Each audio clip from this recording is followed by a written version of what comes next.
What's up, everyone? Today I want to talk about a concept that will help you succeed in life that's not really emphasized or talked about by anyone. And I think it's because it's a bit of a minor thing, and I guess other people don't emphasize it enough because uh, I guess they don't realize how common it is. And this is something that I've seen that a lot of successful people, actors, businessmen, millionaires, athletes, they've all mentioned, and I've kind of connected the dots. So, what is this concept? It's trusting your gut and going with your gut. Now, before I got into self development and success and all that about 2 years ago, if you were to tell me this, I probably wouldn't have thought anything of it.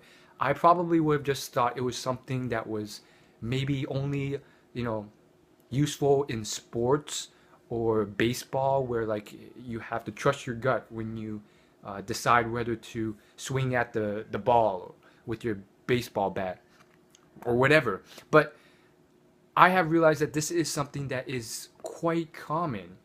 And I think there's science behind it. I think that, um, you know, sometimes you can only process and think logically on a certain level at a certain speed.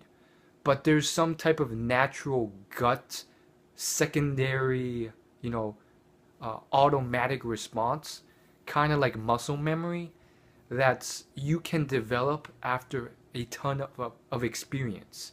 So I think the gut reaction thing works best when you have years of experience at a specific craft under your belt. Not always. Some of that gut reaction is obvious. It definitely has to do with genetics. So when we're talking dating and specifically females have a lot of gut reactions pre-programmed into them based off, their prior generations surviving and reproducing and basically passing on specific traits that help them survive and reproduce. Things like, just naturally, without even having to think about it, really be able to gauge a guy and immediately red flag a guy if he's doing creepy stuff or, displaying a lot of unsuccessful traits in life. Now, again, these gut reactions aren't perfect. And that's why, you end up with bad marriages and stuff like that. So it's not perfect, but I do think that gut reactions work really well when you have tons of experience. The best example I could give you is Warren Buffett. He has almost 50 years of practical business experience. So you can damn well trust his gut feeling when he's approaching a business deal. Now, on top of his gut feeling, he has a lot of practical and logical testing as well. But he does both, and I think that's incredible. So really, think this through and really use it. And I've heard a lot of actors and successful people say that, uh, you know, every time I didn't go with my gut feeling, I got smacked in the head by a 2x4. It's basically an analogy saying that he got screwed over each time he didn't go with his gut feeling on a decision. And there's entrepreneurs who have said the same thing. 9 times out of 10, my gut was right in a decision or a relationship or a business partnership. And, there's tons of entrepreneurs who have said this, Peter Sage and so forth. So I think it's very important, and I think a certain level of gut feeling is important in life. Now, how how do you differentiate that from the somewhat impulsive, idiotic teenager who kind of just does what he wants and he's like, oh yeah, my gut feeling is to drink more alcohol and do more drugs? Probably not the best thing to do. So you don't want to take this too far, and uh, that's not even really a gut feeling. That's just like pretty much doing what your selfish body wants. So I think there's a bit of a line that has to be drawn.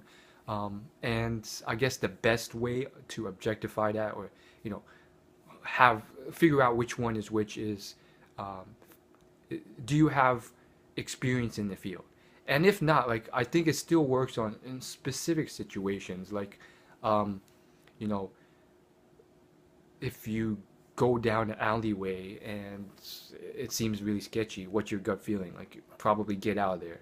So really figure this out. And I think, it's one of those cards you can pull out when everything else you've tried and tested, it's just like you don't know. Like, you're not sure because all the logic, all the other factors have kind of evened out, and you're not sure whether to go this way or that way. You pull out this last card and go with your gut feeling. So it doesn't always work, but it's definitely worth considering.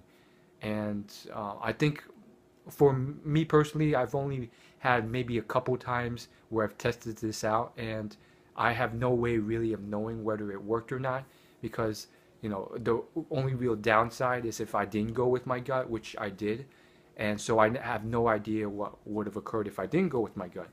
And so most likely not much other than tons of wasted years doing something I probably wouldn't have enjoyed.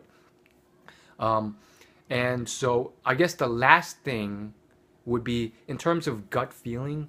Um, when you use your gut feeling and you really use it, I think it's the most applicable in terms of relationships and so forth. Now, I don't think it's perfect.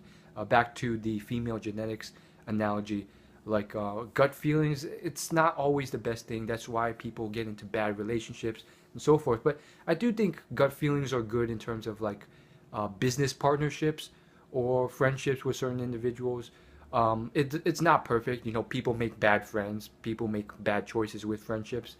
But arguably, some of that may just be to them not following their gut feeling and still making those friendships. Other times, it's just like they think it's great and they go for it. So it's still not the perfect thing, because it's like, how do you differentiate? Like, is that your gut feeling or just you being stupid? But it's worth considering for sure. I definitely think so. Thanks for watching. I'll see you in my next video.